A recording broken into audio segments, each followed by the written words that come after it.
Hey, this is Mark A. Altman. This is Daren Dochterman. And this is Ashley Miller. And we are the Inglorious Treksperts. And if you love Star Trek, you want to listen every Thursday to Inglorious Treksperts, featuring the stars, writers, producers, directors, and more, talking about every series from the original series to today. And for more, subscribe at TrekspertsPlus.com. It's the logical thing to do. And keep on trekking, ingloriously, of course. That hurts worse than the uniform.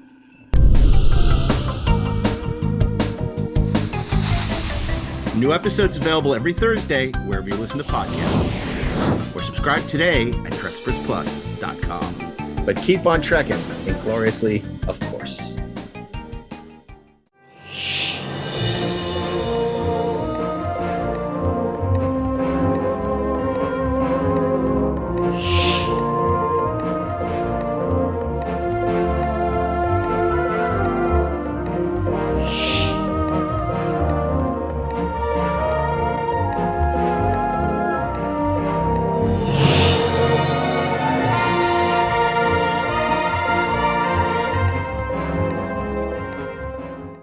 Hey, this is Mark A. Altman. This is Daren Dochterman.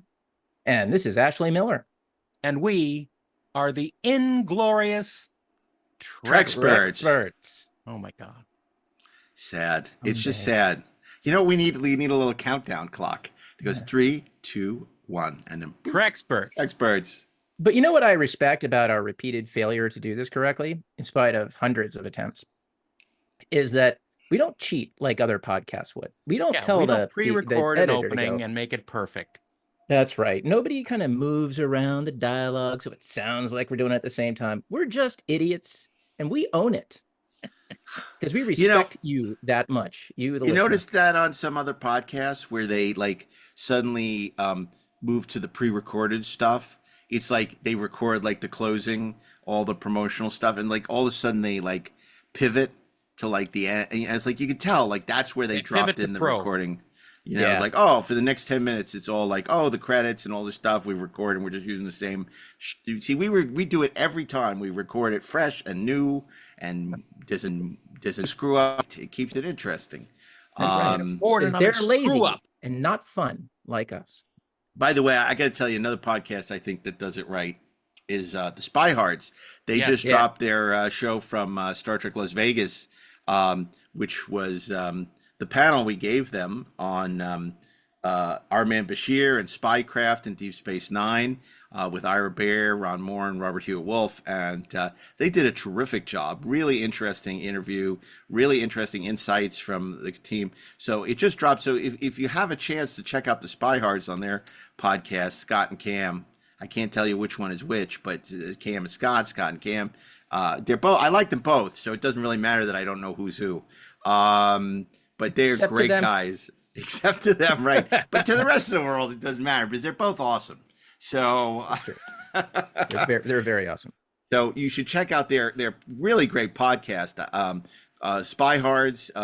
If you're a Bond fan or Matt Helm or just a spy game, any espionage, Tinker Tailor Soldier Spy. I mean, this is the perfect subject for them. Spies like us, with Garrick and everything else. And they did a really nice job with that. So, and I know that the team that everyone was really happy. And Ira's tough. Ira's tough to make happy. So I wanted to give him a first-rate interviewers, and I think they did a fantastic job because I didn't hear it. People don't. It was so funny. Remember, guys, people in Vegas would keep coming up to us to say, "What'd you think of my panel?" And then we'd laugh because we're like, "We didn't watch your panel. Like we had nothing but time to sit around and watch other people. The whole reason we have other people doing these panels is to give ourselves a break, because I barely saw my own panels. Yeah, I couldn't keep my eyes open during our panel. I mean, I'm still recovering from Vegas. Yeah. So it's so funny. And it's like, so it was nice to sit back in the car and listen to the Spy Hards and say, oh, thank God, they did a really great job. Like a brand Everyone said they did every time. Yeah. So anyway, check out the Spy Hards at wherever you listen to podcasts. You won't be disappointed. They do a great job. I think we've all done episodes of their show. I haven't done mine yet. I'm okay. Hoping to soon. Yeah, great. No, that's awesome. In defense of Moonraker? No, that's not your episode. That ain't me, babe. Not defense. Yeah. No, yeah, that's my episode. No, I don't know what I don't remember. I was on talk. Oh, I was talking about my book. Nobody Does It Better. Oh. Yeah, available in hardcover, paperback, and in audio about the history of the James Bond saga. Which is, I have to say, one of my better books. People say, "What's your favorite book?" I said, like, well, 50-Year Mission, the Bond book, the Galactica book. Those are probably my favorites. Well, the John Wick book was pretty good too. The interviews in your book about Moonraker don't treat it very well, so I'm happy to Well, hear it. but because it's not about what I think. It's about, That's interviewing correct, people and that's good. and what they think. It's a real good thing. So, but what do they know? What do these people know anyway? Nothing. They know nothing. If you want to hear us talk about Moonraker, you want to join us on Deck 78. It's Super Sci-Fi 79. That's our great panel we did with the Spy Hards. And also we had Jesse Alexander from Alias and Adam Malin from Creation. Yeah. We also talked about good movies. Well, we did. We talked about all the Sci-Fi 79, Time After Time, The Black Hole, Star Trek: The Motion Picture, Alien. It was a really great panel. I wish we had more time for it. It was a great panel. Yeah, that should have been a 90-minute. I especially liked every time Adam would lean over to me and say, "That Darren, he's really knowledgeable. He really knows his stuff. I like that." Only if I'm asked about Alien or Star Trek: The Motion Picture. I'm like, no, he's a real Trekspert. I didn't know at the time. He's also a Peabody Award winner. Yeah. Peabody Award winner. Hey, Mr. Peabody. Mr. Peabody. Sherman. But this is But an now interesting. we need to set the Wayback Machine to the 70s. Yeah, We're good gonna talk transition. about Saturday morning wonderfulness. Yeah. This was great because we kicked it off by giving everyone who attended this 9:30 a.m. panel cereal to get them started. It was Saturday morning. We gave them all a box of cereal, and we shared if they came in pajamas, Star Trek or any other pajamas, or Star Trek: The Motion Picture uniforms, as Ashley pointed out. We gave them pop culture coffee from our friends at Pop Culture Coffee. They're doing branded coffee, Star Trek branded coffee. That seems to be very popular. I don't drink coffee, but I understand it's great. They should hopefully come out with Mr. Sulu's tea. I would get that. I'm a big tea drinker. Which, as I mentioned last week, we found out in flashback, Tuvok brewed for Sulu. Always wanted that vexing Tuvok's a mystery brewer. Yeah. answered for me. What a backstory. What a backstory. Well, that's Voyager for you. Explain who made the tea. Wow. We got the tea on tea. Okay, Who so put the tea in me? but this was great because we tracked down. This was really fun. William Simpson, who played young Spock. He's the young Terran, half You're a Terran, dirty Tyrann. half Vulcan. And what great stories! What a great insight into the process of making animated television in the early 70s. Wait till you hear what happened to him. Yeah. It's amazing. It's crazy. It's now animation is taken so seriously. I mean, Ashley, you were the showrunner for 3 years on a Netflix series, DOTA: Dragon's Blood. You created that based on the very popular game DOTA. What was it like for you? It must have been to hear these stories. You must have wanted to cry. Oh my God, man. Well, first of all, I thought I had two simultaneous reactions to William Simpson's story about how he got But recorded. don't spoil it. I'm not going to spoil it. I'm just going to say half of me was horrified. Half of me was like, oh, golf clap. Brilliant. Just brilliant. What a savings. So it's just. Like Graflar's hammer. What a savings. Graflar's hammer. What a savings.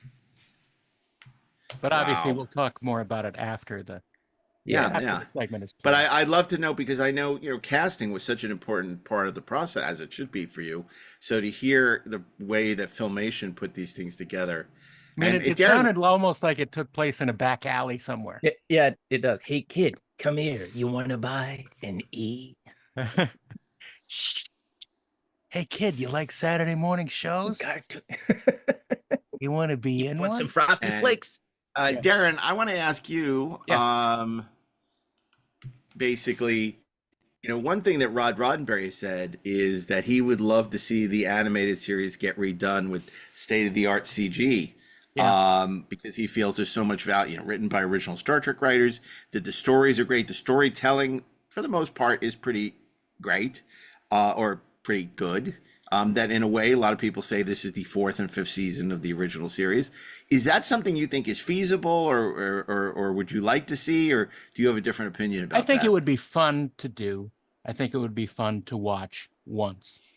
But I think that the sound of the voices on all of them are so separate from actually being recorded live on a set that I think it'll sound weird. But I think it'll be, you know, it would absolutely be interesting to watch and see how it can be made. I mean, you could know. fix the sound issue to make it feel a could little more worldize it. alive. You could But it's like, worldize but you're it, Bob. talking about a process that makes it way more expensive than I think Rod fully understands. Of course. People go animation, think, oh, that's going to cost nothing. Oh, it just does not. And the question is, how stylized do you make it? Right. Do you make it look exactly like an original series episode, or do you do some of the strange angles that were in the animated? I think that's a big decision to make.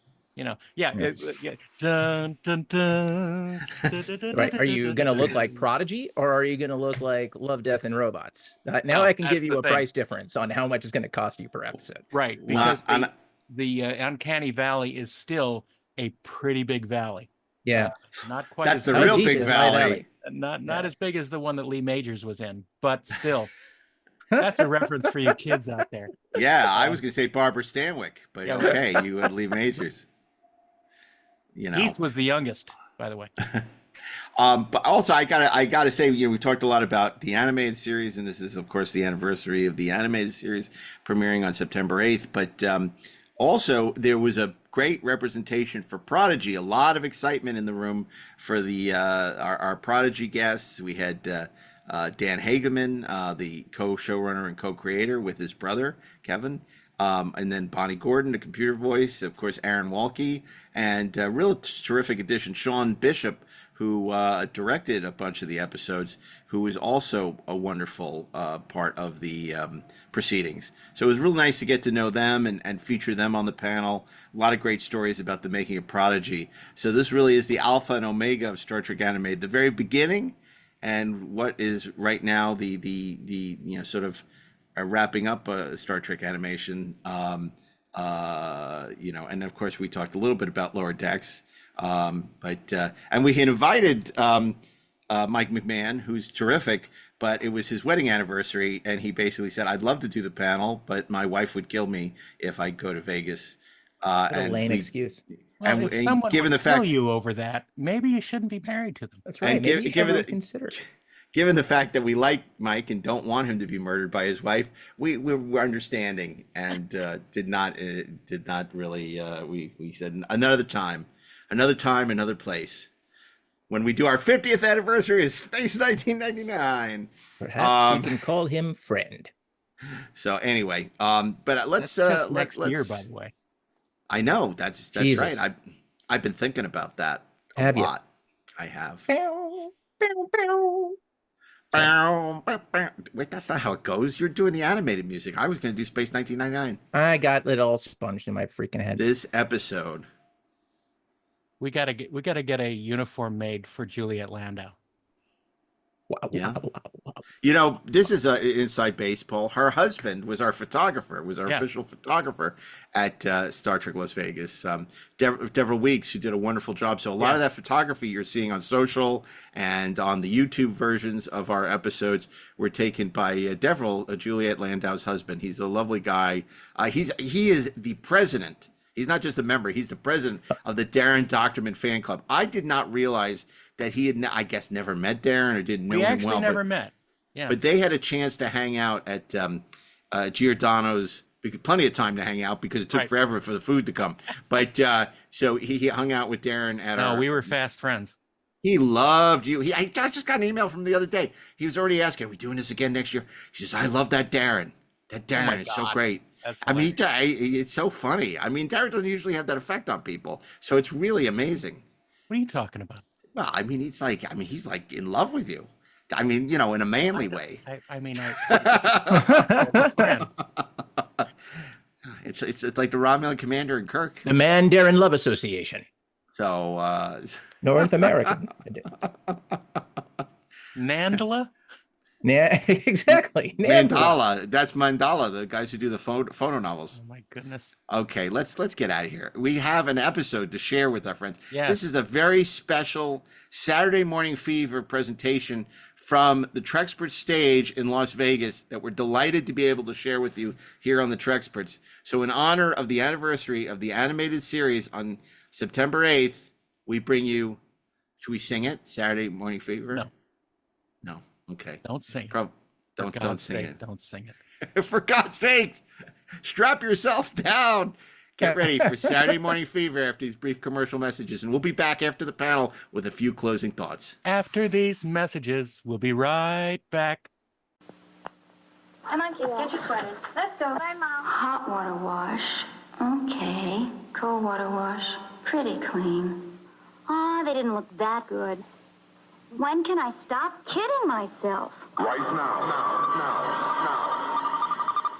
Out of the future comes all-temperature cheer with the all-temperature clean. Must have powerful ingredients. Certainly they're powerful. To give you the best-looking wash your world has seen in hot water, warm, cool, cold, and everything in between.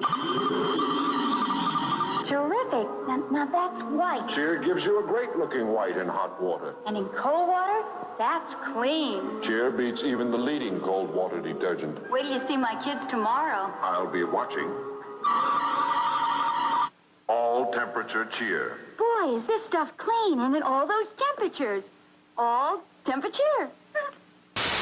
We'll show you why this Continental wide-body DC-10 is more fun. This is our new first-class lounge where we have an assorted buffet.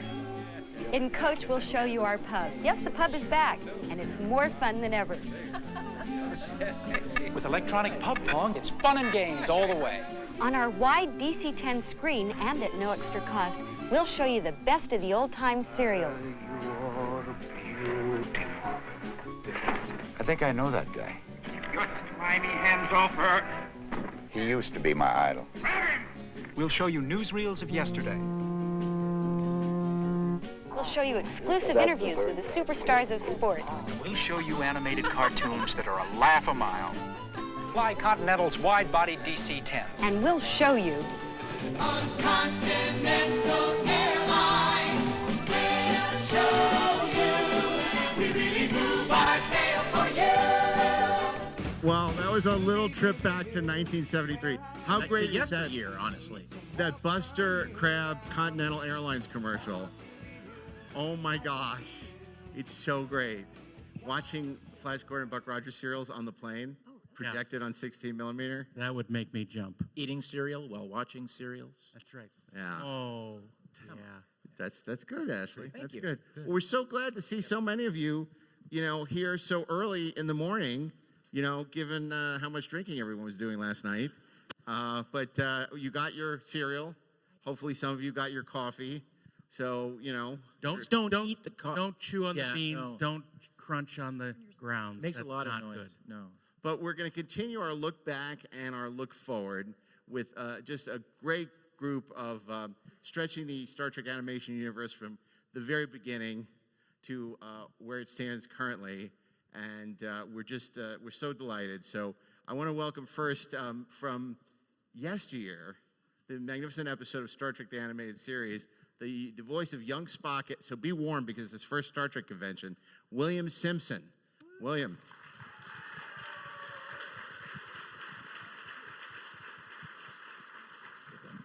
And then we're going to take a giant leap forward in time and welcome the cast and creators of Star Trek Prodigy, starting with co-creator and showrunner Dan Hageman.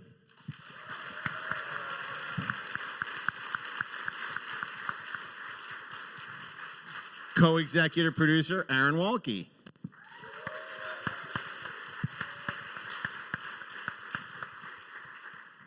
Director Sean Bishop.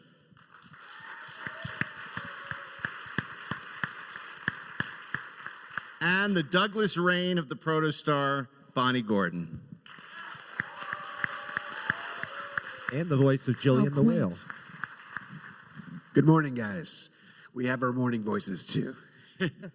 Well, speaking of voices, I want to ask you, William, back in when they were casting, it's a very different world of animation back then, as we know. But tell us about, because a lot of the principal cast didn't even record in a studio. They were only recorded together once. And then often they would send in what could be even cassette tape. I mean, and that's why the performances are so odd and offbeat, because they were never in the studio together. What was your experience like on the Star Trek The Animated Series? How did you get the gig? And, you know, how was your episode recorded? Well, first of all, thank you for remembering me 51 years later. It's an honor to be here. I was 9 years old. This is 1973. And I was just starting out in the business, going on auditions and taking acting lessons. And the agent called and said I had an audition for a new Star Trek cartoon, and that was cool. So we went, my mom and I went to the Filmation studios there, and I believe it was Reseda, California there in the Valley. And typically when you go on an audition, you're handed some pages, like a scene, sides from the script to read. Well, when I got there, the receptionist handed me a pretty big stack of pages, and I thought, well, is this the whole script? Or, you know. So I sit down and I start looking through the lines, and before just a minute later, Hal Sutherland, the director, calls me back. Okay, Billy, we're ready for you. So I go into the studio, and he goes into the booth, and remember, this is the audition now. So he says, okay, Billy, just read all the lines that are marked Young Spock. And so I read the lines isolated. I start, and he stops me right away, and he says, Billy, are you familiar with the character of Spock? And I said, well, not really. And he said, well, Spock tends to speak with not that much emotion, so try it again, and don't put that much feeling into it. I'm thinking, oh, that's a kind of a strange direction, so I try it again. He stops me, no, just read the words. So I just start reading them, and he, that's good, that's good. So as I'm going on reading these words, I think to myself, I distinctly remember thinking, this is just bad acting. So I'm reading through, and I remember they're isolated. I'm not even being fed the preceding line. And so I finish the last line, and he's, okay, thank you. So my mom and I go home, and a couple days later, the agent calls and said that I got it. Oh, that's exciting. And the best news is, the agent said, you don't have to go in. Like, what do you mean?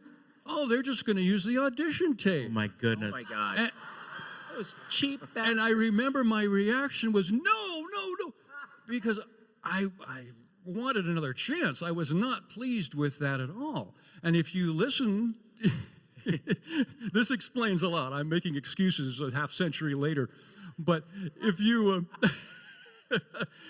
some of these words I'm encountering, there was no pronunciation guide for me. There's one line I remember, my Sailot fought a La Mancha in the Langan foothills.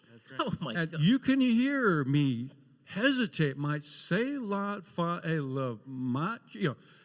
And then the most important thing is I mispronounced a key name, the name of my pet, Ichaya. It was spelled in the script I-CHAYA, and I said Ichaya, and I wasn't corrected. And it wasn't until recently, when I was interviewed for Aaron Harvey's amazing book on the animated series, that he said he had interviewed Dorothy Fontana, who wrote the episode Yesteryear, and she was still holding a grudge that some stupid kid, no, she didn't say stupid kid, but mispronounced it because my audition was before the rest of the cast recorded their lines. So for continuity, they had to make sure that They said it like that you did. they said it incorrectly, like I did. She wanted it Ichaya. Right. So she should hold that against the people who decided to use your audition tape. which brings up the thing, how horrifying is this to hear for you, Bonnie? I mean, hearing Bill's story about the way things worked back then. Have you ever been that abused by a casting director? Absolutely. Awesome. Absolutely. No, Say nothing. It's it's actually not that much different nowadays. We sometimes don't get, when we get the script, we sometimes don't get the full script. We're just getting the lines that they want us to hear, so we have no idea.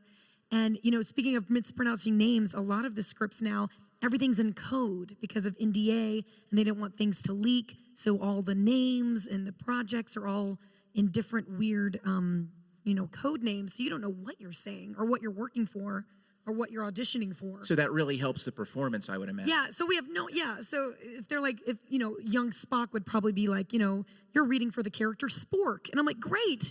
And then you don't know what they're looking for. Yeah, I think for the first few scripts, even of Prodigy, because it was so top secret, we had to find and replace anytime Janeway was mentioned with the phrase Captain Video. Yep, that was the code.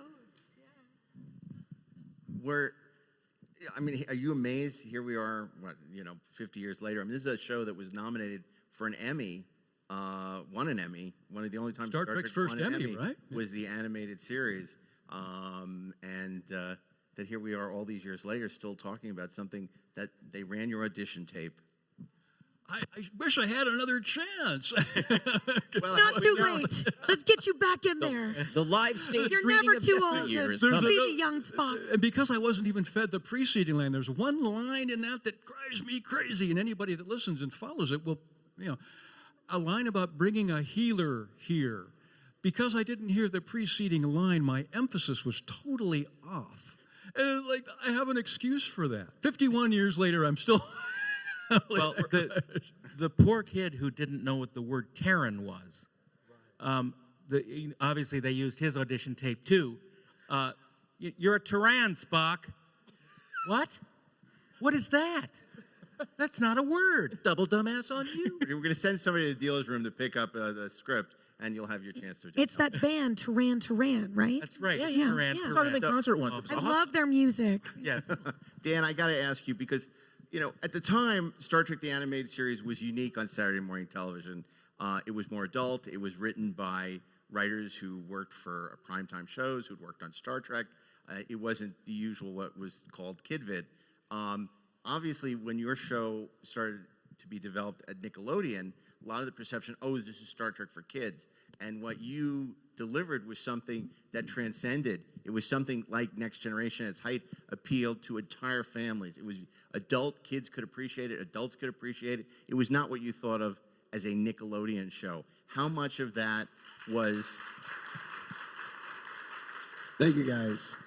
Yeah, when we started it, we wanted this to be a show for everybody, because we know there's going to be some people who, might be scared away by Nickelodeon, might be scared away by animation, but we didn't want to scare away the Trek audience. We wanted them to come in and see that we were treating their characters with respect, that they were important in the story, it's been our whole crew's honor to play in the sandbox, and we're so happy that the fans have embraced it.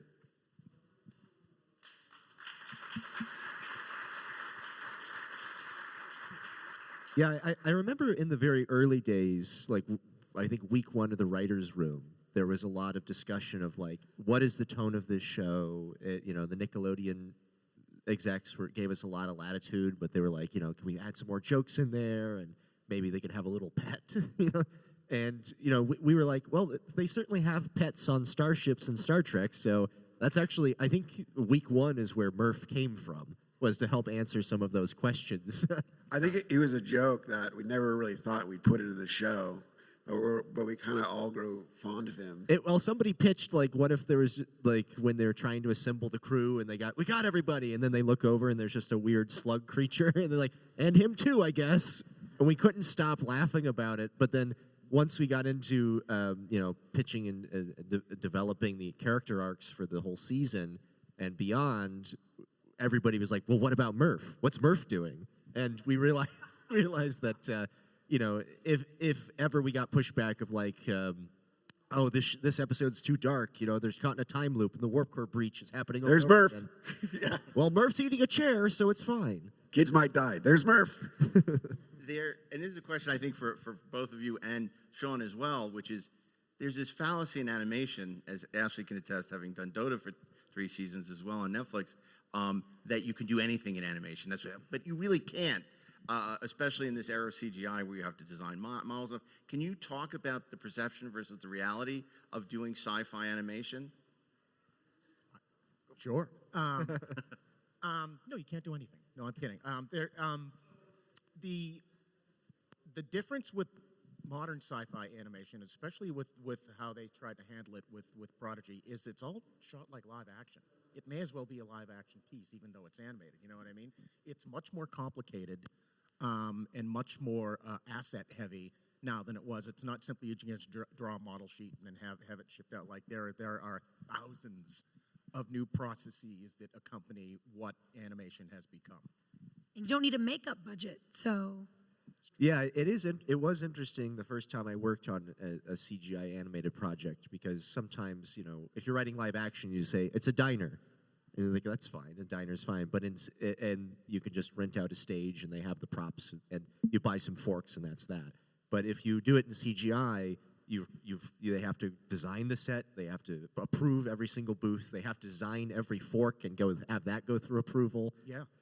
It's really complicated, but the upshot is that once you have those assets, you can reuse them and change them and alter redress them. Yep. You know, I can't remember if it was on Prodigy or another show that we had a potato that became a rock that became you know, alien fruit and became an asteroid. Became an asteroid.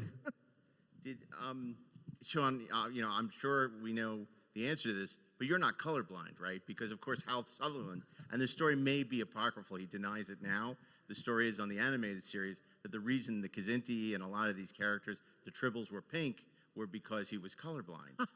I didn't hear that. Or he just liked pink. There's some odd color choices in the animated series.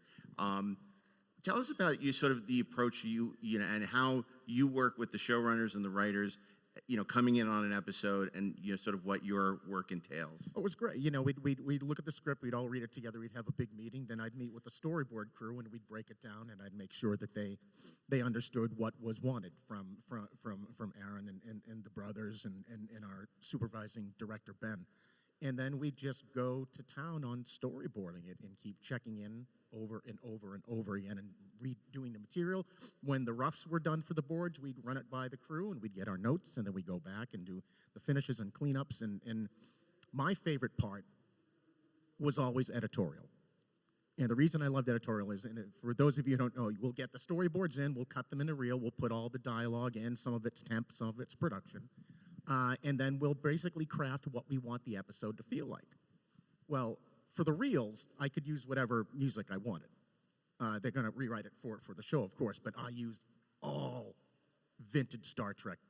Like, I'd be up at 4 in the morning combing through Amazon, being like, I need that musical cue from episode 7 of that thing.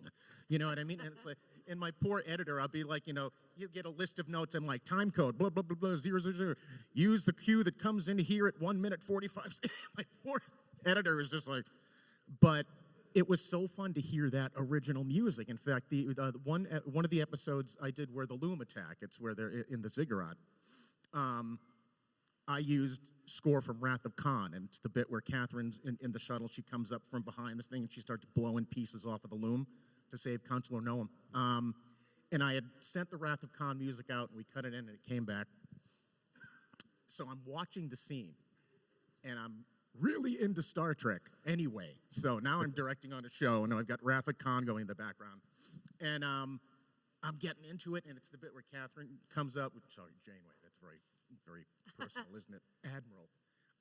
You're on a first name basis. It's okay. Yeah. She comes up and she goes, oh, what? She goes, you don't like it when I match my weapons to your phase variants? And she just snarls it. And she goes, well, come at me and tell your friends. And the score goes up, and I go up. I'm standing up, and I go, yeah! I'm yelling at my own monitor, and I go, stick it up his butt, Janeway.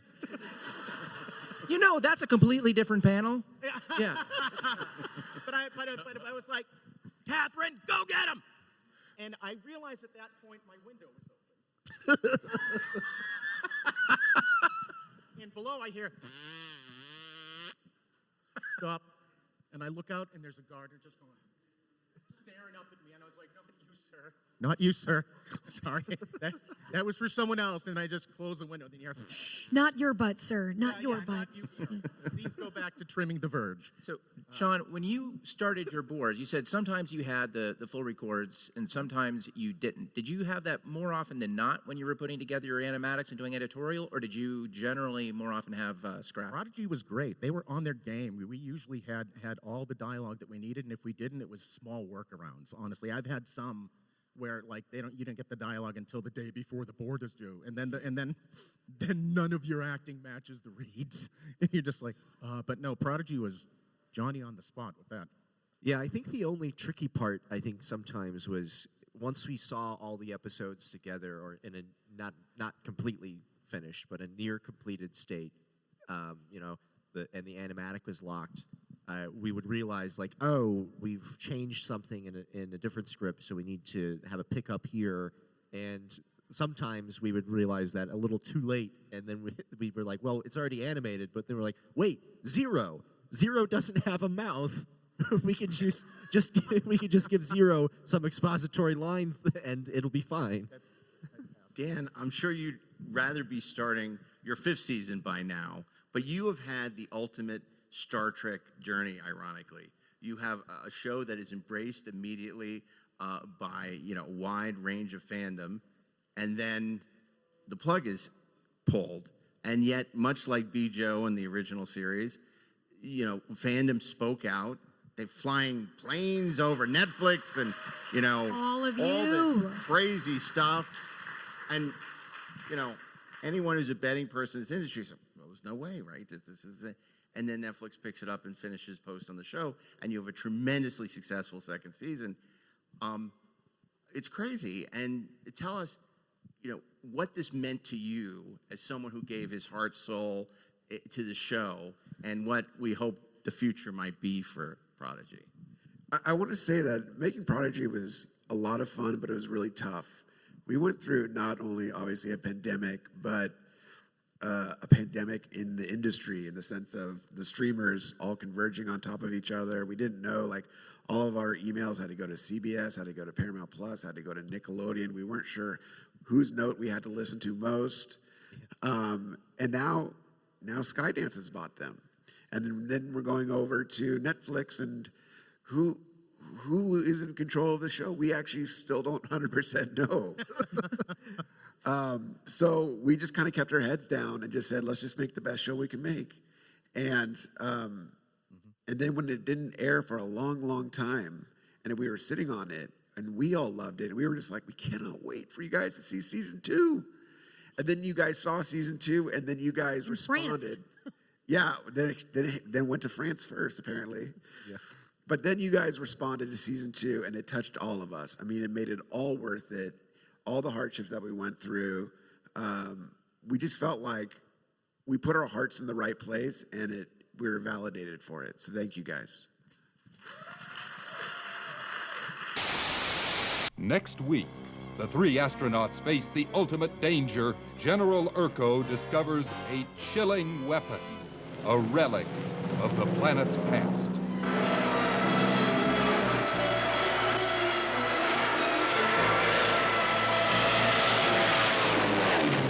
Next week, Screaming Wings on Return to the Planet of the Apes.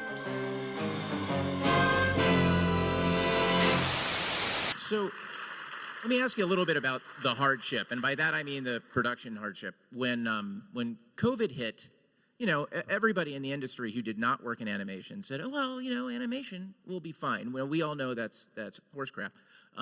Because one of the things that happens, and Bonnie, you probably felt this more directly than anybody, before COVID, when you record, you go into the studio, you go into the booth, you're there with the writer, with the director, with the other actors maybe, and you're doing your lines that way.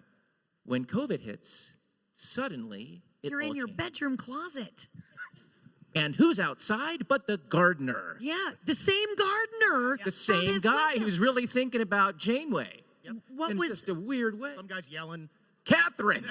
What was wild is that we were recording the pilot. I was originally brought in to do the scratch voice for Gwen, and we were recording the pilot at Nickelodeon Studios, and you were there, and but we were all there recording, and we all get an Amber Alert noise, the alert, emergency alerts on your phone.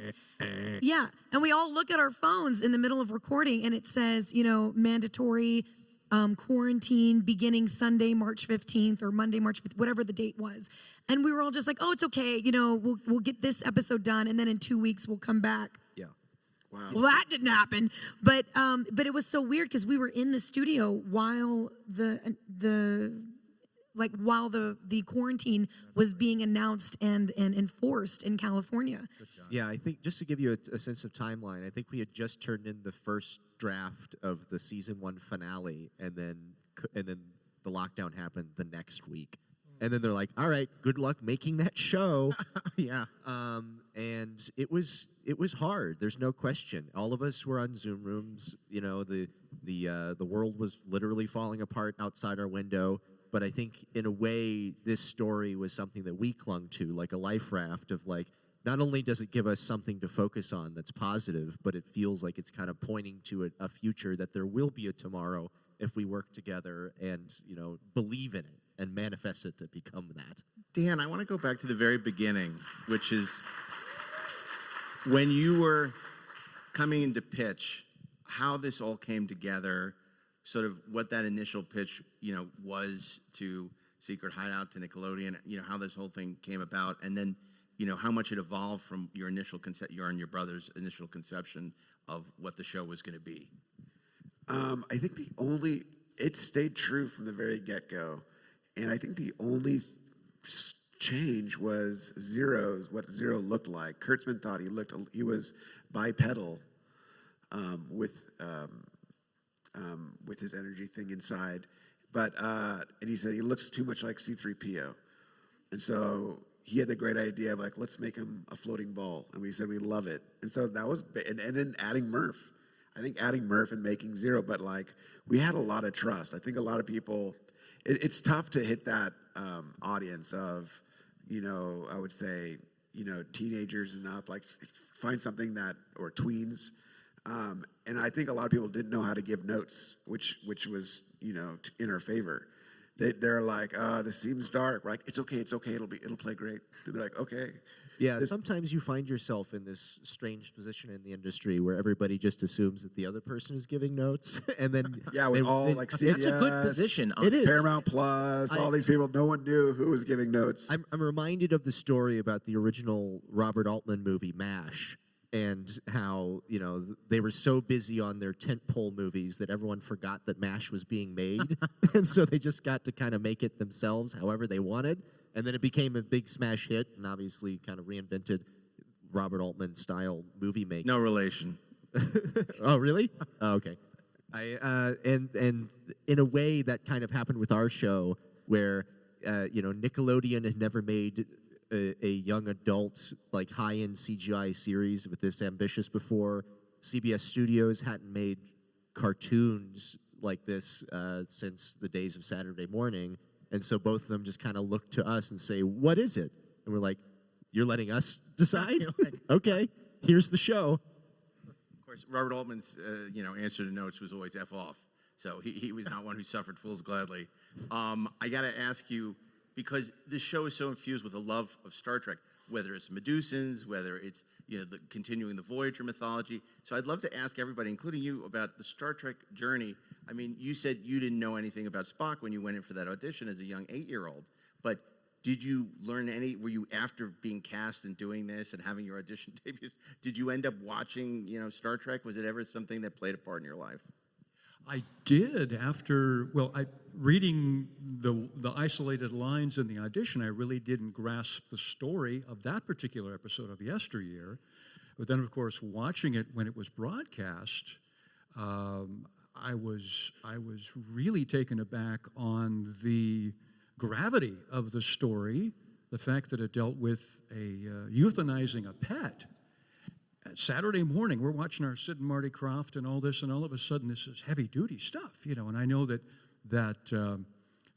NBC was a little concerned about the subject matter, but from what I understand, the feedback they got was all positive, because many of us have had to deal with the loss of a pet, and it actually helped the family and the children.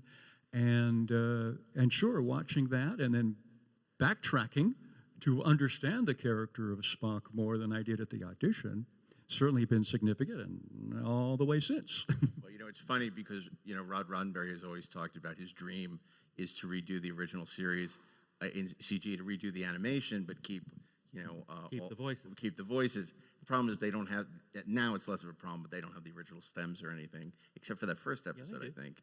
So yeah, they do. They found, oh, really? That's news to me now.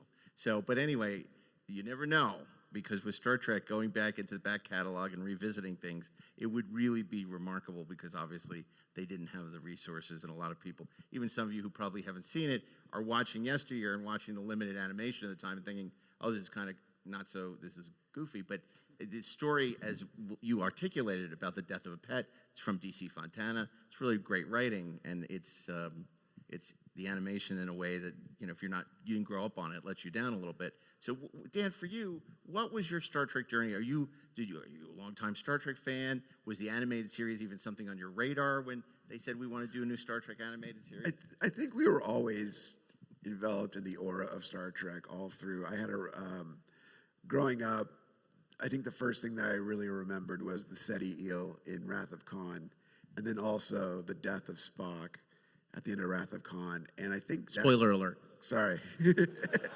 And I think that planted the seed to me of Star Trek is emotional. And then in college, I had a roommate who watched TNG. I was very familiar with Voyager, DS9, a little bit of Enterprise. I remember getting really excited about what that show was going to be about. But I never really dove all the way in, because it felt like a really big commitment. As I think all of you guys know, it is a big commitment. And so when they came to us, that's one of the reasons why when they came to us to do a show, our first answer was, I don't know if we're the right guys for this. Because we feel like Trek deserves people who love it, like 100% love it. But then when we decided Prodigy could be about a show people who don't know what Star Trek is, that was very freeing for us. And then the first person we went to is someone who knows Star Trek very much, and that's Aaron WALTKE. Yeah, I mean, I remember we've worked together on a number of projects over the years, and at the time we had offices next to each other at DreamWorks Animation, working on a Guillermo del Toro series called Tales of Arcadia, which started with Troll Hunters, and then I was showrunning Wizards at the time, which was the final installment, and they were working on the movie. And I remember they came into my office, and they were like, "Hey, you like Star Trek, right?" Is this a trick question? Well, I was like, I was trying not to overplay my hand. I was like, "Yes, I do enjoy that program," and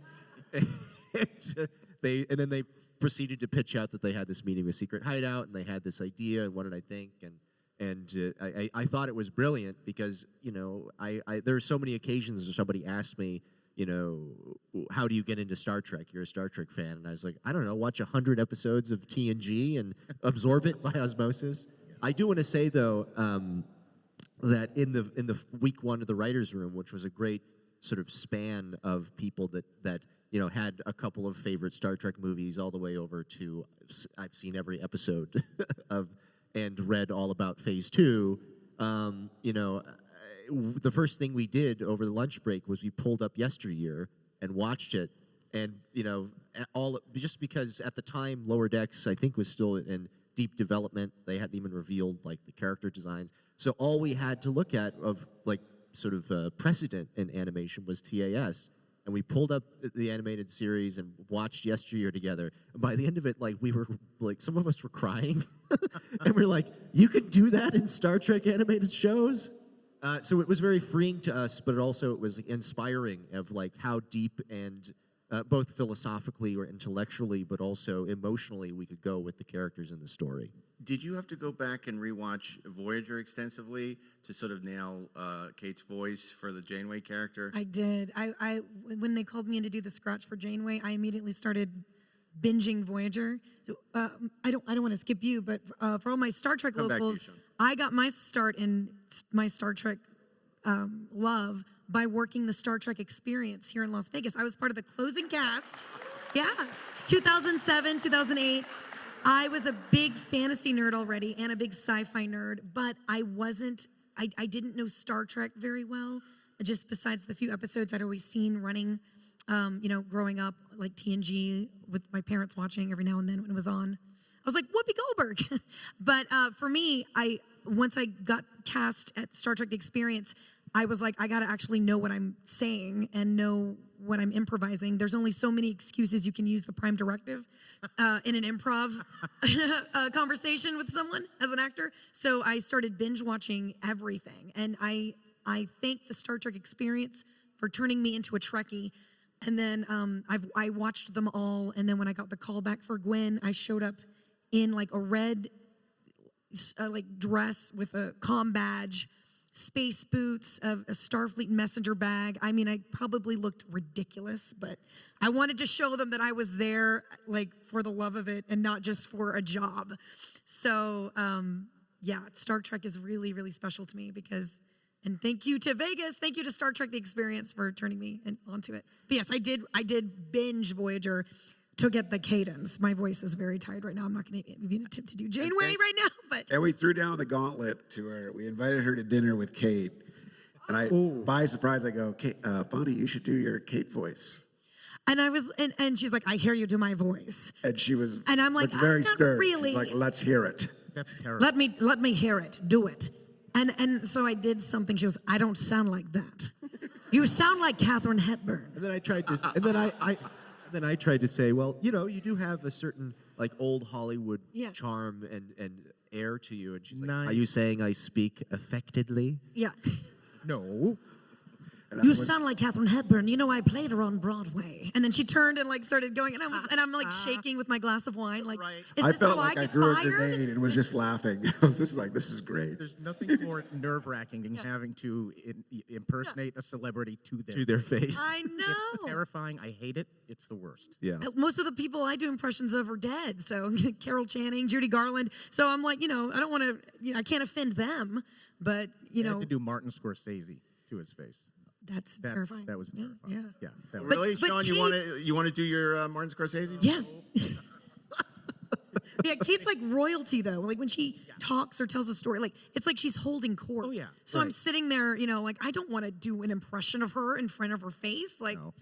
It's the worst. But to that point though, when you hear her speak, as soon as we knew that we got her for our show, we knew that we would be fine. Because there are some actors that they're great performers, but they're not automatically good voice actors. But I think there are other actors like Kate Mulgrew, where as soon as you hear them, there's two actors I've worked with, well a few, but two that come to mind are like Kelsey Grammer and Kate Mulgrew, where you can give them anything. You can give them the phone book, and it will be mesmerizing to hear them talk. And Bonnie Gordon. Bonnie Gordon. Janeway became my favorite captain after Prodigy. I'm like, wow, I just fell in love with like every reading Kate Mulgrew did was just chef's kiss. There is no such thing as a throwaway line for Kate Mulgrew. Not at all. She's consummate. And you're right. She really is vestiges of old Hollywood, of that almost like mid-Atlantic faux speaking staccato that they do and stuff. There's still remnants. There's still some of that there in her. Dan, I want to ask you if Kate was part of it since the inception, because you kind of limiting yourself to, if she says no, what next? It was kind of what we went through on Free Enterprise with Shatner. What was your situation with, was it part of the original conception, and did you have a plan B? We would have constant conversations of like, what if we don't get her? And I remember we were in a Nickelodeon room, and the thought occurred to us that maybe we might not be able to get Kate. That was a dark day. But what was hilarious was someone kept accidentally calling in on, this was before Zoom, on a video conference, and it was Shaquille O'Neal. And he's like, what's up? And we're like, I don't think this is your meeting. He's like, okay, sorry, click. So you could have gotten Steele for and then like 10 minutes later. Was hologram Shaq going to be an option? Because I want to see that episode. 10 minutes later, he joins again. Hey, what's up, it's Shaq. We're like, hey, this is a Star Trek. He's like, that's cool. We're like, do you want to be a captain? He's like, Cap Shaq, let's do it. I wasn't going to be able to do his scratch voice. So thank you, Kate. Janeway said yes. Thank you, Kate. Yeah, so that was the That would have been a very F was different, very Capjack. different. Plan B, I think, would have been just a new character that was a hologram, but we didn't want to do that. And then as far as the ship that was going to pursue them, I think we entertained for a couple weeks, like, what if it was Riker on the Titan? Yeah. And then as soon as we proposed that as a backup plan, Secret Hat was like, you should talk to Mike McMahon. It turned out that he had just turned in a script for the season finale where Boimler goes to work on the Titan, which I guess great minds think alike, but it is that was an occasion where we're like, all right, I guess we'll have to put a pin in Riker for a second. For a second. We forget that we're all in the same sandbox together, and we have to play nice. Yeah, it's interesting that, there was so many shows in production. It was, even Star Trek at its height in sort of the 90s was never had as many shows going at once. I mean, and Mike and Terry were dealing with the same thing, where Lower Decks had some issues with Picard, and Picard had issues with Lower Decks, with stuff that was, potentially getting too close to each other. So, yeah, dealing with the other Trek shows must also have been somewhat challenging, just to make sure that you kept your sandbox separate from their sandbox. Everyone had to share their toys. Learn to work and play well with others. Yeah, and we always kind of looked at that, to borrow a phrase from a colleague of ours, Mark Guggenheim, he would call them problemtunities, where if there was an occasion where two different stories or two different shows came to the same conclusion that, for instance, they wanted to use Wesley Crusher, we would have, then we'd like, oh, that's interesting, let's have a conversation about that. And it gave us a chance to connect directly with other shows like Picard and tell a story together that kind of continued that journey of that character. And it was that in particular was a very intimate, conversation with Akiva and with Terry, to where Akiva was generous enough, even in the season 2 cameo that he wrote, to send us the script and then make changes to it so that it adhered to what was coming up 2 years later. As I think I said yesterday, there's references to, A Star is Born, but a Ship is Lost, which is the protostar exploding. And a civilization falls, but a new species thrives, which is the fall of Solum and the rise of the Loom. But all of that was just, nobody knew what that meant when they saw it in season 2, but then they got to see it 2 years later, like, oh, it's all connected, and those were those opportunities that arose because of that. It just gave me goosebumps.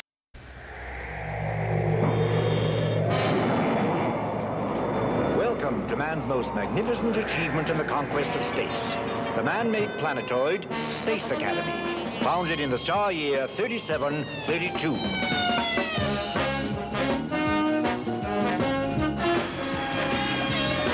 Commander, go up, Bob. Hi, Chris. Chris, take a look at the space telescope.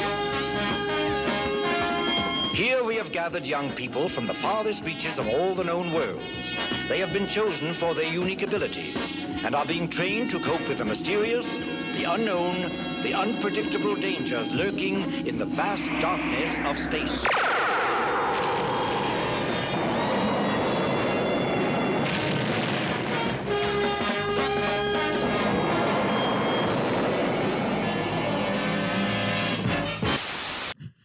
When you broke season 2, did you know that you wanted to explore so many beloved areas of the Star Trek universe and sort of make it less out there, more tied into the mythology, whether it be the Mirror Universe or some of these other things that, obviously, I don't know, they dropped every episode, so I guess it's okay to say, to have Will Wheaton back and these things.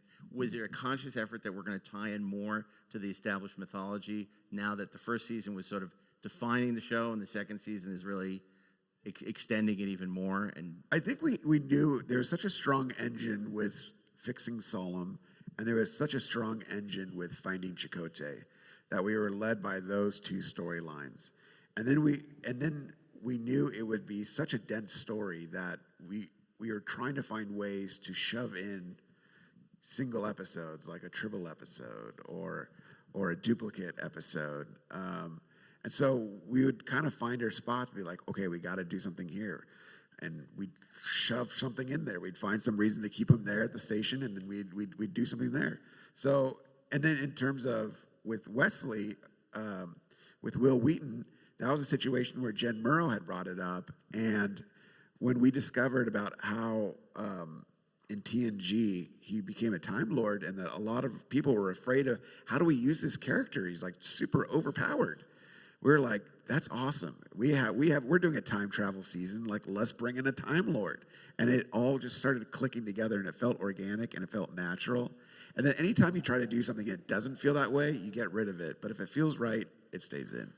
Well, I know there are also a lot of questions, so if you want to start lining up so we can give everybody a chance to ask questions at the 2 mics on either side. I think this one is the only one that's working. Oh, it did work. Start working now. Okay, never mind. Maybe it didn't work for your karaoke, but it worked for all the panels. No. Did you break it? They told me to announce that before. Oh, okay. Can you really? You're welcome. You really put together a really great ensemble of actors for this. And I just wonder if you can talk a little bit about the casting process. How much is it? Obviously people worked on shows before for you that you like and can do and how much was it finding and discovering all this great talent that you put together? We had some. Liz Paulson was an amazing casting person, and she brought Ella Purnell to us, and we were like, Ella Purnell is just amazing, and she's blowing up right now in Fallout. Yeah, she wasn't Ella Purnell when we cast her. She was this girl has a really husky voice. It's interesting to listen to, and now she's on 3 #1 shows on TV. Someone brought up that in Ella Purnell's name, there's LLAP, live long and prosper in her name. So I just thought it was kind of cool. It's kismet. That's awesome. But yeah, I mean, sometimes we would go in and say, we think Dr. Gnome should be played by Jason Alexander. We know he's a Star Trek fan and has been on Star Trek. Jason Mantzoukas were like, we needed like a young-sounding Danny DeVito. No offense to Danny DeVito. And it was Jason There's Mantzoukas. such a thing. That's a good... Angus Emery, I remember very early on, I had watched this movie called The Boy Who Would Be King, and Angus Emery was in it with Sir Patrick Stewart, he played a young Merlin. And he had this way about... I can't even do it, but like we were like, that's the sound. It's like it sounds androgynous, but it just sounds perfect. So that's how we found Angus. Yeah, it was. I mean, it was always a process. I think of just what sounded right for the character in our heads. Dal was very hard to cast because we wanted. Ella was too. Gwen was the hardest one to cast. When Brett Gray, we had another voice in her head for Dal, and then Brett Gray came in and just convinced us in one sitting. He was the guy. It's like, how do you do pre-Kirk, but before he learned how to be a good Starfleet officer? There's a lot of minefields there that you have to kind of navigate, and I think Brett really brought to bear and Kurtzman was the diviner was someone we wanted a Ricardo Montalban type for the diviner, and we had a hard time finding people, and it was Alex Kurtzman who said John Noble, and we're like, yes, yeah. You know who knocks every line out of the park is Riley, who does the voice of Rock Talk. Every line delivery she has is so unique. And and I think our show was I think one of her first TV shows that she ever done, and now she's like 6 years older and she's everywhere. I think it's pretty evident. Anybody who watches the show or has fallen in love with it. The one thing that I noticed about whenever we were directing the episodes, every single one of the voice actors sounds like they're having a fantastic time. They sound like they're having so much fun, and I think that energy comes through in the show. I want to share Riley, who was 8 years old. Her mic checking, when she would like check the mic, she'd be like, "I like Skittles. I like Skittles. Skittles. Give me Skittles." Great. That was also my mic check, so that was really weird. Let's go to questions because I know we only have a few minutes. I want to give everybody a chance to ask their question. Go ahead. Yeah, I was really glad that you brought back the Xindi reptilians for Prodigy. But, I mean, it seems that the Federation and the Xindi reptilians are in better terms, but we don't really know much about their history, ever since they destroyed Earth. So if we get more Prodigy, do you think we'll see more Xindi reptilians and just learn more about the history ever since they tried to destroy Earth? Yeah, I think anything is certainly possible. We always look at it like, despite the production order, everything that Enterprise happened. So... I think we loved the chance to bring in Xindi reptilians. We also bring in a Xindi, I think, mammalian, arboreal, as one of Chakotay's former crew that we see in a picture. And you know, it's we love playing with that sandbox and adding little touches to canon. Well, we will save money by bringing the Xindi back. So That's true. So, but we love adding little touches that might spark your imagination, where one line can kind of open up a whole avenue of what happened in those 200 years or what have you. Trek is well known for making bottle elevator episodes where, because of budgetary concerns, they restrict the special effects, they keep the cast count down, etc. So the joy of such episodes is that they can focus on character development, things like Shuttle Pod 1, The Forsaken, Duet. Do the animated versions of Trek follow the same formula and reasoning for a bottle episode, even though they may not face the same budgetary challenges? And I'm thinking of Time Amok from Season 1 and Imposter Syndrome from Season 2. Yes, the answer is yes. I'll give another story on Troll Hunters. We had an episode where all of time was frozen. So we didn't have to animate it. So we didn't have to animate it. Characters are just running around frozen, and it works. So there's always a way. I think you see that in most. There's always an episode where there's like an evil twin or a double. That's just the production saying, please give us a break. Don't introduce a strange new world quite yet. Let us finish the first one. Or first. we're trying to save money to spend in another episode later. Yeah. First, as someone who was 13 years old when TNG premiered, I thank you from the bottom of my heart for finally bringing Wesley Crusher back into the Star Trek universe. It's very satisfying to see him back. I also just wanted to say that two of the most emotionally affecting moments in all of Star Trek for me have been the episode Yesteryear of the animated series and Supernova Part 2 in Prodigy, and in particular, the sequence where the kids realize they need to abandon ship and leave the only home that they had ever known wrecked me emotionally. Wrecked me hard, and I want to thank you for that, for wrecking me emotionally. Whatever emotions you wanted to land with that, it succeeded with this guy right here.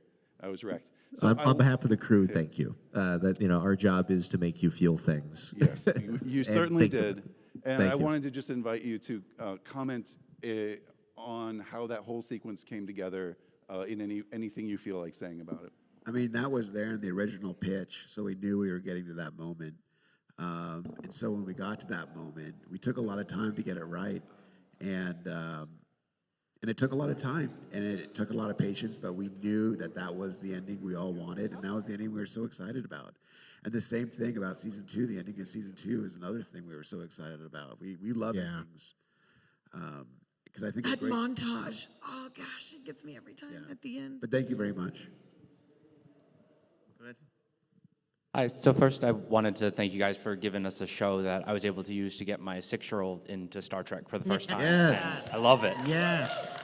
That's some good parenting right there.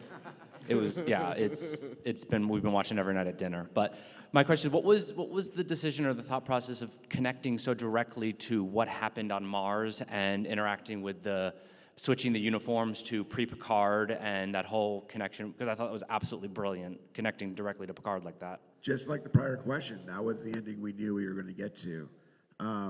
It was really exciting. I mean, what really stuck with me was this idea that these kids could be a beacon of light outside the boundaries of the Federation. And I just thought that was so beautiful. That just encapsulates exactly what the show is. And also, again, we're living through a pandemic. And so I think we were influenced by our surroundings.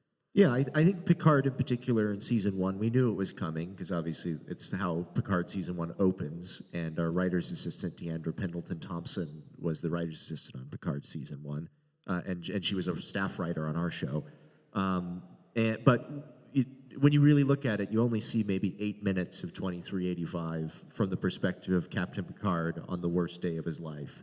And we wanted to make it clear to the greater Trek fandom, and also just, I guess, the universe, that everything is told from many different perspectives, and just because there are bad things that happen in the universe does not mean that we can't pick ourselves back up and reach down to help others in those dark moments and rebuild and find a new way forward. And that's kind of what the message we wanted to articulate with that connection.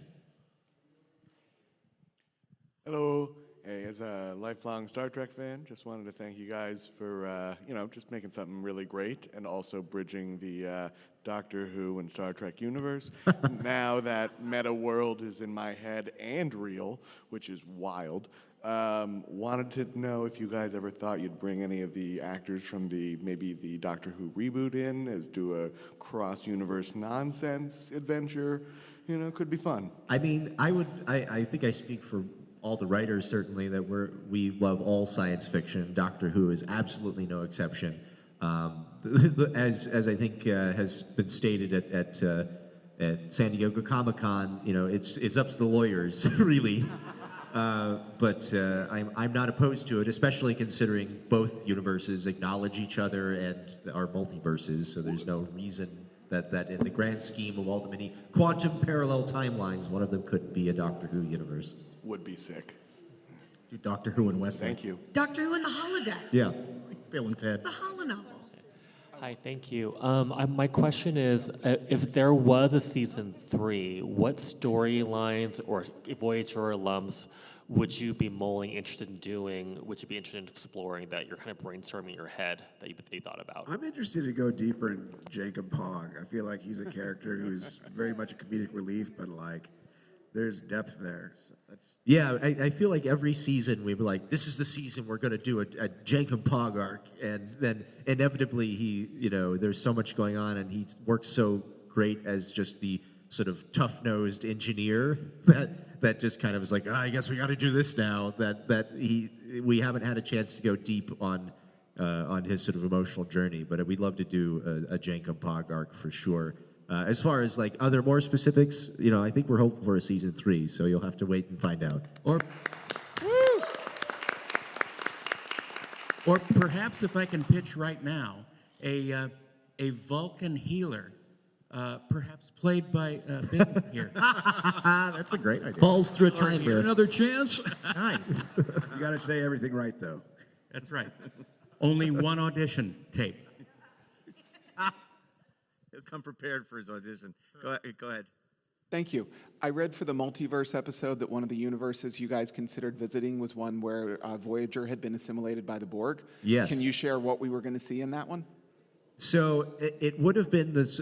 I think we had a draft that was written where it was the final level where they escape your universe and they finally get to the bridge, but the bridge doors open, but it looks like the interior of a Borg cube, and they realize that the Voyager had been completely assimilated. And in my mind, that is the same universe from Parallels where you see Riker and he's like, we can't go back, we can't. The Borg have destroyed the Federation. So that's basically the Voyager had been taken over by the Borg, and they would have encountered a fully Borgified Janeway and her drones, and they would have had to team up with Mirror Janeway in order to get to the bridge. Even the whales are Borg. Yeah. Thank you. We're almost out of time, so let's do 2 more questions. This gentleman over here. Thank you so much for creating Rock Talk. She's absolutely the best character in the world.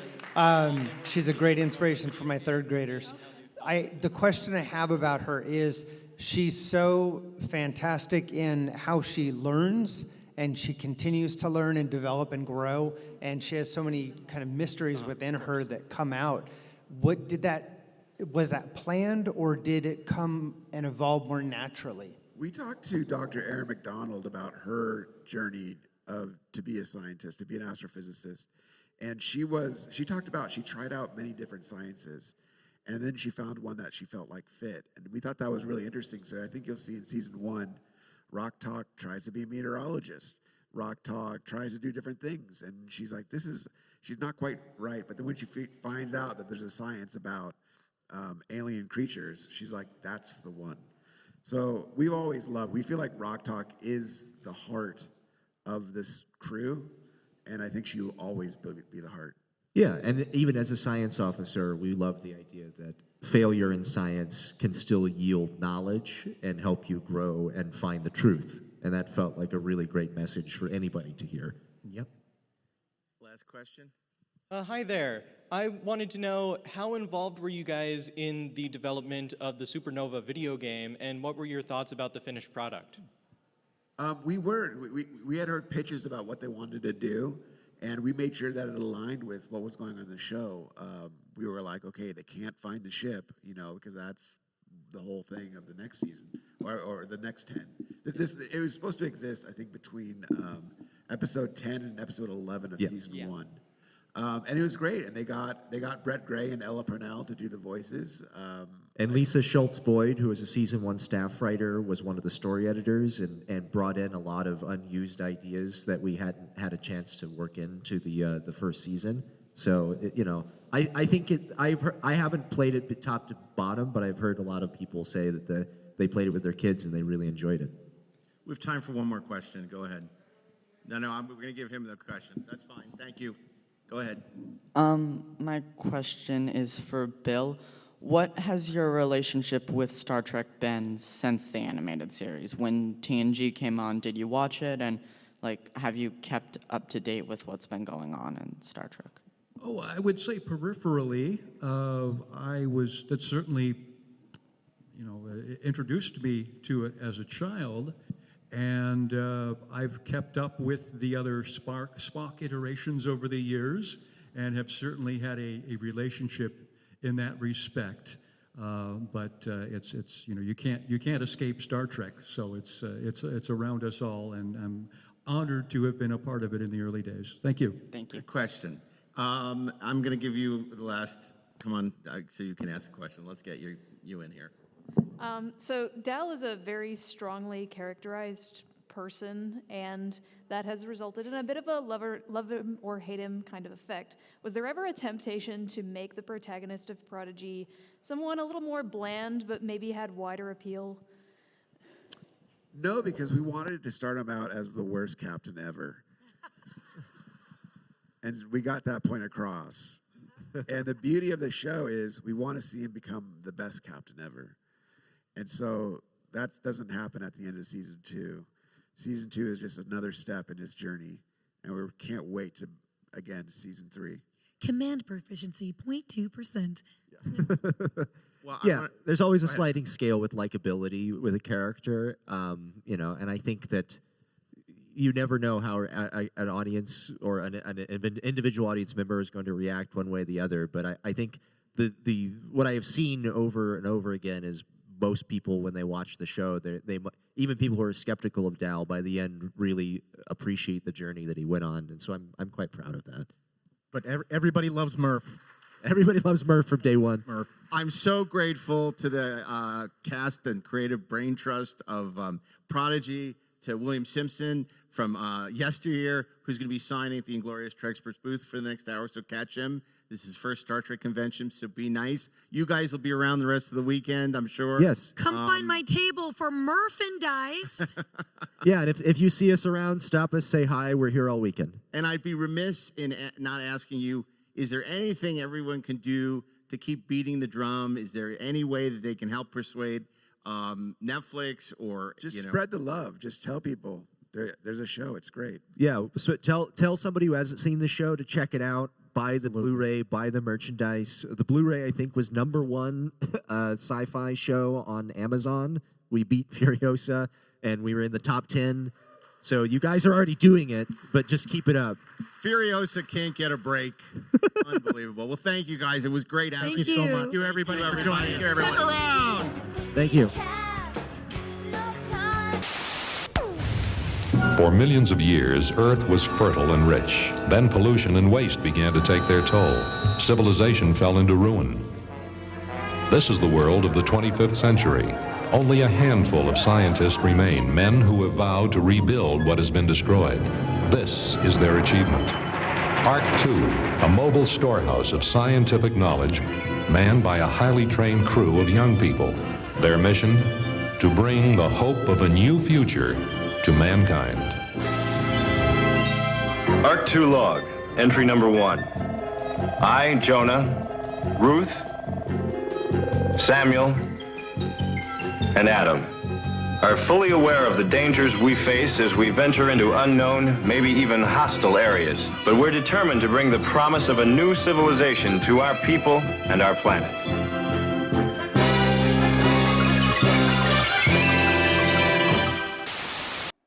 I got to tell you, I thought that was one of the most fun panels we did. You're a tyran, Spock. The dirty I mean, Tyrann, and I am a casually racist Vulcan. The only thing I missed was, Aaron Harvey was going to come, but then he had some health issues, and with the COVID surge, he did wasn't a able. great book about the animated show. So great. He did a really, that coffee table book is beautiful. And he was going to be on the Chronicling the Chroniclers also. Yeah.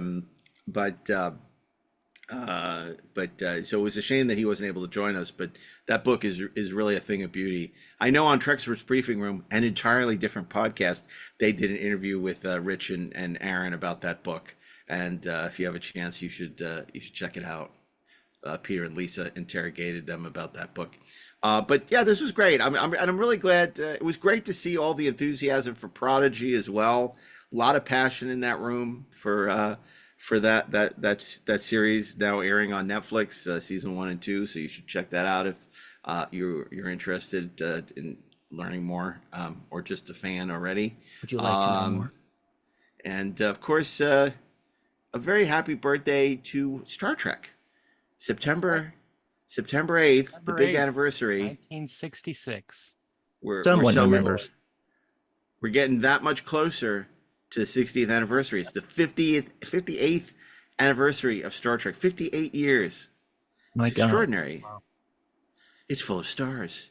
Well, Star and Trekking. we're 60 years from them starting to work on it, starting to develop it. Yeah. 'Cause that No, started in absolutely. 60 64. years since the Cage. So it really, in a way, we're celebrating the 60th anniversary of Star Trek, for the next 2 years. Yeah. And we're going to Yeah. be doing some special things here on the Treksperts as we wind this podcast down to its inevitable conclusion. What? Because we kind of like Star Trek. Well, I'm just saying, after We the like that 60th, Star Trek. I mean, let's celebrate the 60th, but after that, I don't know. Celebrate the Syndicate. We'll have to talk. I just don't know how much. I don't know if we can go on indefinitely with We've this. heard talk from you like this before. Yeah, look, we did the cliffhanger with the Borg once, right? And then everybody knows, like, you'd only get away with it once. If you try to do it No, two I keep times, you trying to get resent, out, and but it's they not as pull me good. back in. Right? When That's you all get I'm your saying. evil android twin brother who comes on and tries to get us assimilated, it's just not going to work. I'm not talking about leaving the show. I'm talking about the show leaving the show. I'm just saying at some point we got to stop. Is this a contract negotiation, please? No, I'm just saying after 7 years isn't. Well, I guess we can't stop at the end of time because we got to go to the 60th anniversary because we're the ones who are going to celebrate like Star Trek the way it should be celebrated, as opposed to Remember, Mark, every 7 years is Pon Far. So That's we right. got that to look forward to. Really? That's right. Bring on Yeah, we're Susan going to go Oliver. looking for another podcast and start rubbing fingers. Hey, what? That's Darren's job. That's my job. Finger rubber. I walked up to Robin at Las Vegas and I reached out my fingers and she reciprocated. It was magical. I love that. I have to tell you, my son really enjoyed listening to a drunk Robin Curtis at our dinner in Star Trek Las Vegas. He got who doesn't? For one night he got to experience the Treksperts bus and truck tour. She's so delightful. Everyone. What a great time Vegas was. I mean, now we can look back and say, oh wow, that was a great time. Yeah. But in the midst of the hurricane, Yeah. it's like, wasn't that Oz great? I love being in Oz. Now I'm home. Now I'm back in Kansas. But maybe that's not the everything best looks sepia analogy. now. I mean, it's like, the Wicked Witch was chasing me, the flying monkeys. I dropped a house on a witch. Here, but put this rag on your head. We would all like to be in Oz. That's great. Good for you. I mean, I don't know, but it was looking back, it was just great.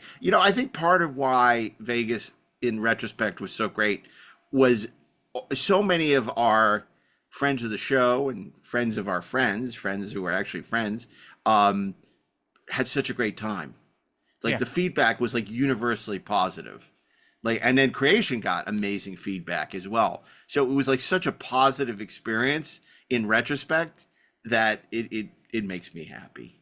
Me too. And I didn't get hit by a scooter. No.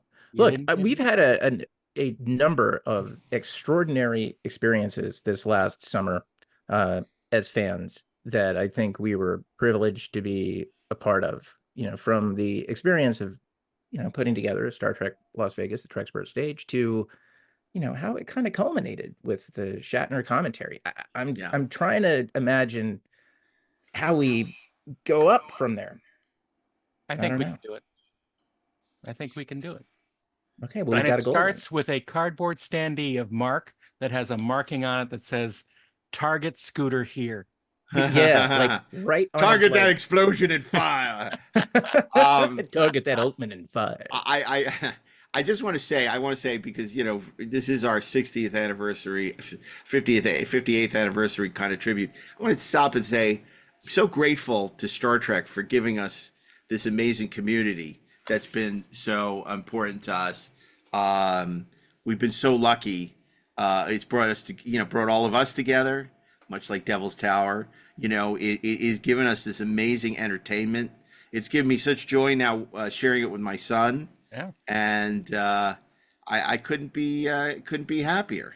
So I'm really happy that Star Trek is a part of our lives and will continue to be. And I also want to tease the fact that we have some very, very special things planned for the 60th. We've been working very diligently along with our elves to make sure that the Treksperts can deliver, because God knows what state Paramount's going to be in, that we can deliver something really special for the 60th anniversary as only we can. Right. So I don't want to say too much, but Ashley, Darren, and I are cooking up something really special for the 60th anniversary that we know you're going to love, that will hopefully celebrate the love, as is our great desire when it comes to Star Trek. Can we cook, or can we? Well, the answer is no, but no. We can't even bake. Something good, yeah. Yeah, I got to look at instructions for the microwave, quite honestly. I am in, so the baker. Okay. On that note, thanks for joining us for Saturday Morning Fever. We had not night fever, we had morning fever. Yeah. And but the night sweats, which was weird. We should have worn that suit that Tony Manero wears in Saturday Night Fever. At the beginning of the white suit when he goes to Club 2001. Remember that? That's right. Club 2001. Yeah. I wonder if Doug Trumbull used to go there. I don't think so. Kubrick. No. Okay. Anyway, look, it's been a pleasure. The disco obelisk kind of rises. Continue the conversation on our Discord channel. Look at the show notes if you need an easy link to find us. Of course, on social media, it's simpler to find us. You go to Inglorious Trek or Inglorious Treksperts on your favorite social channel. And of course, you can subscribe and get access to commercial-free episodes of the Treksperts, as well as exclusive Deck 78 and early drops of Deck 78 episodes at TrekspertsPlus.com. And we'll be announcing our screening schedule for the fall, which will be only for Deck 78 subscribers, available on our Discord channel. So that's lots going on, and I think we're planning some special surprises. Also, for those who are backers on our To Boldly Go campaign, we'll be dropping some exclusive episodes of the podcast just for our To Boldly Go backers. We'll have some big news on that shortly. That'll be part of our 60th anniversary celebration. So stick with us here at Inglorious Treksperts, and don't forget to check out our video episodes on YouTube. And you can make it a Treksperts celebration all week long with Ashley, Darren, and Mark. What could be better? Where quality never goes out of style. We're trying out new catchphrases all the time. So on behalf of Ashley Edward Miller, Daren Docterman, myself, Mark A. Altman, keep on trekking, ingloriously, of course.